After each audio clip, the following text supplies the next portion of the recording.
తాకట్లో ఉన్న బంగారాన్ని విడిపించి ఆ రోజున మార్కెట్ ధర కట్టి మిగిలిన డబ్బును మీకు అందిస్తుంది కొమ్మూరి గోల్డ్.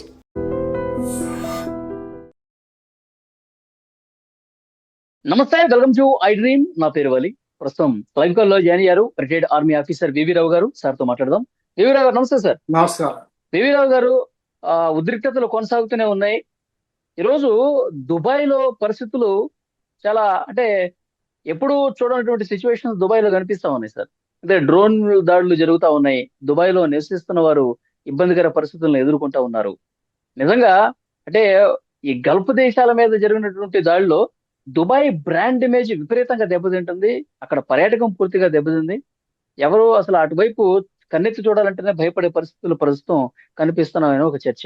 ఎలా చూస్తారు సార్ ఈ యుద్ధం, దుబాయ్ లాంటి నగరం దెబ్బతింటాం?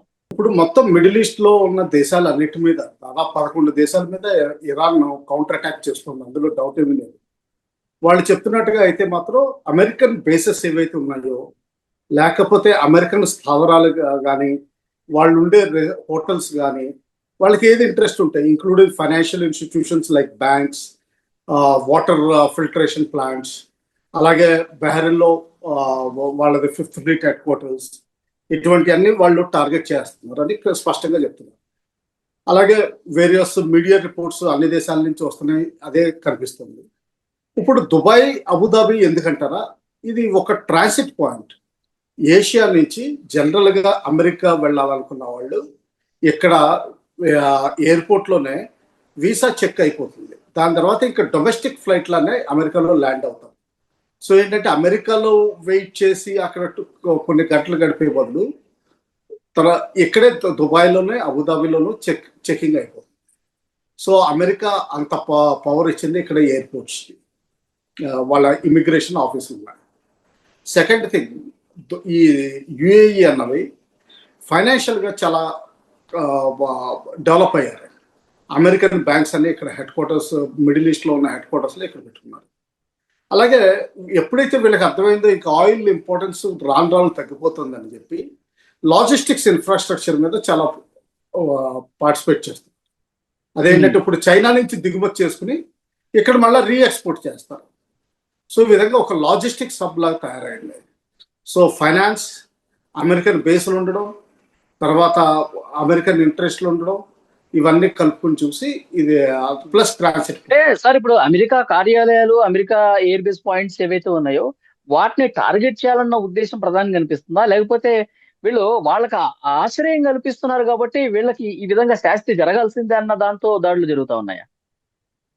ఆశ్రయం కల్పిస్తున్నారు కాబట్టి వాళ్ళ మీద దాడి చేయడం సమంజసం అనుకోవట్లేదు. వాళ్ళు ఏంటంటే అమెరికన్ టార్గెట్స్ మీద వాళ్ళు ఫోకస్ చేస్తున్నారు ప్రస్తుతానికి. ఇప్పుడుగా వరకు అయితే ఒక విధంగా ఉన్నారు. ఇప్పుడు ఎకనామిక్ హార్మోజ్ స్ట్రైట్ని ఎప్పుడైతే మూసివేయడం జరిగిందో అప్పటి నుంచి ఎకానమీ కూడా దెబ్బతీయాలని చూస్తున్నారు. అందులోనే భాగం కింద మిగతా కంట్రీస్ షిప్స్ అన్ని బయటకు పంపిస్తాం, కానీ యుఎస్ అండ్ ఇజ్రాయెల్ తర్వాత వాళ్ళకి ఎవరైనా సపోర్ట్ వస్తే వాళ్ళ వాళ్ళని మాత్రం వదిలిపెట్టేది ప్రసక్తి లేదని స్పష్టం చెప్తున్నారు. అలాగే కార్క్ ఐలాండ్ ఇరాన్కి చాలా ఎకనామికల్లీ చాలా ఇంపార్టెంట్. అమెరికా దాన్ని అటాక్ చేయడం వల్ల ఇరాన్ ఎకానమీని దెబ్బతీయాలని చూస్తుంది. వీళ్ళు కూడా కౌంటర్గా అమెరికా ఫైనాన్సెస్ని దెబ్బతీయాలని, యూరోపియన్, కెనడియన్, ఆస్ట్రేలియన్ వీటన్నిటికీ ఫైనాన్షియల్ ట్రాన్సాక్షన్స్ అన్ని మెయిన్లీ దుబాయ్, అబుదాబిలో జరుగుతాయి. అందువల్ల అక్కడ ఫైనాన్షియల్గా దెబ్బతీస్తే ఫైనాన్షియల్ ట్రాన్సాక్షన్స్ ఆగిపోతాయి చాలా మంది.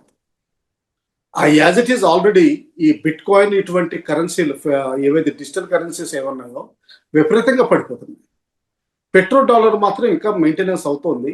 అది కూడా ఒకవేళ పడగొట్టగలిగితే దానికే అనుగుణంగా ఏదైతే చైనీస్ యువాన్లో ట్రేడ్ చేస్తాయో అటువంటి దేశాల షిప్స్ వదిలిపెడతామని చెప్తున్నారు.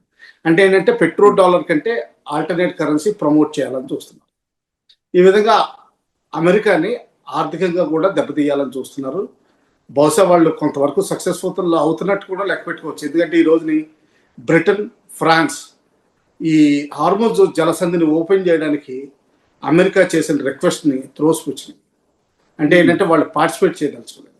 మిడిల్ ఈస్ట్లో ఎన్ని అటాక్స్ జరుగుతున్నా కానీ మిడిల్ ఈస్ట్లో ఒక ఇస్లామిక్ దేశం కూడా ఇరాన్ని కౌంటర్ చేస్తూ అటాక్ ఏమీ చేయలేదు. అంటే ఇప్పుడు వీళ్ళు ఇప్పుడు ఆగే- బహ్రెయిన్ మీద కావచ్చు sir, Bahrain, Kuwait, Saudi, UAE, so వీళ్ళు ఇరాన్ మీద కౌంటర్ చేయాల ఇంతవరకు. ఎవరు చేయలేదు.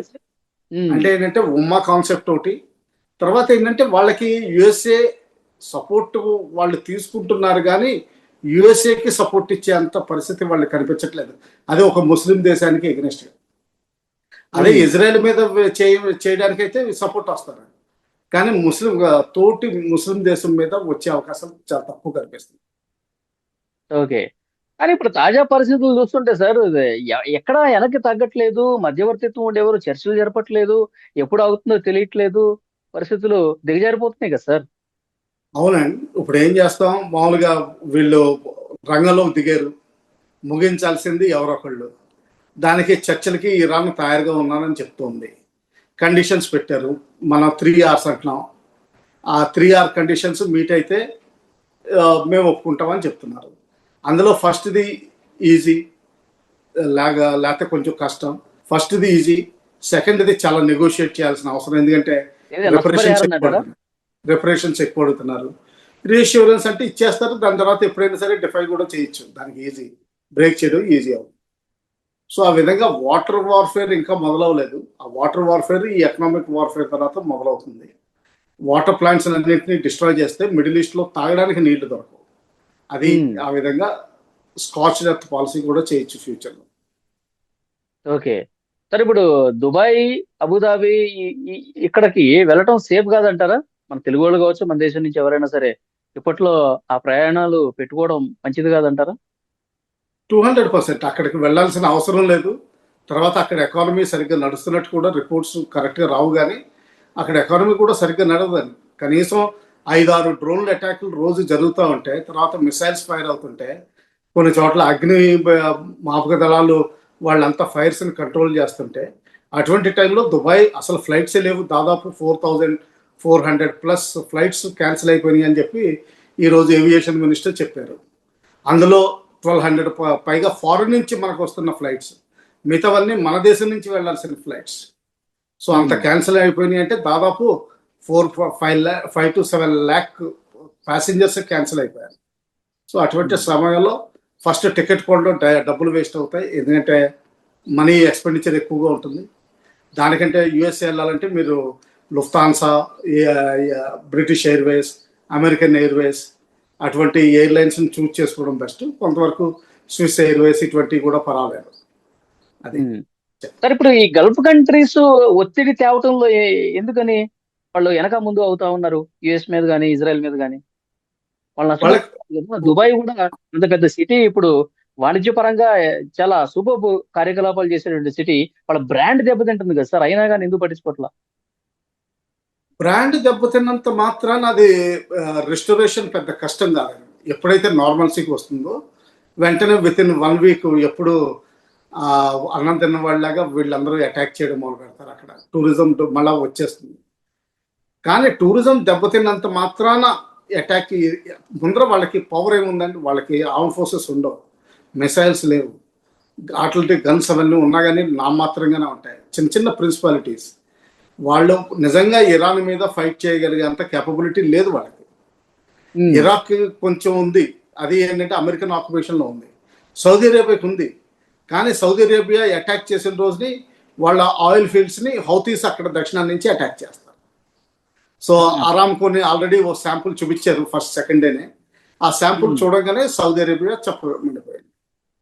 సో ఈ విధంగా ఏంటంటే ఏమీ చేయలేని సిచ్యువేషన్, కక్కలేక మింగలేకపోతే ఈ పరిస్థితి. ఎగ్జాక్ట్లీ ఇంటర్నేషనల్ ప్రెషర్ తీసుకురావాలంటే ఇప్పుడు మెయిన్ రెండోది గుర్తుపెట్టుకోవాల్సింది ఏంటంటే, ఈ దేశాలన్నీ డాలర్స్లో ఇన్వెస్ట్ చేసినాయి, అమెరికాలో ఎస్పెషల్లీ.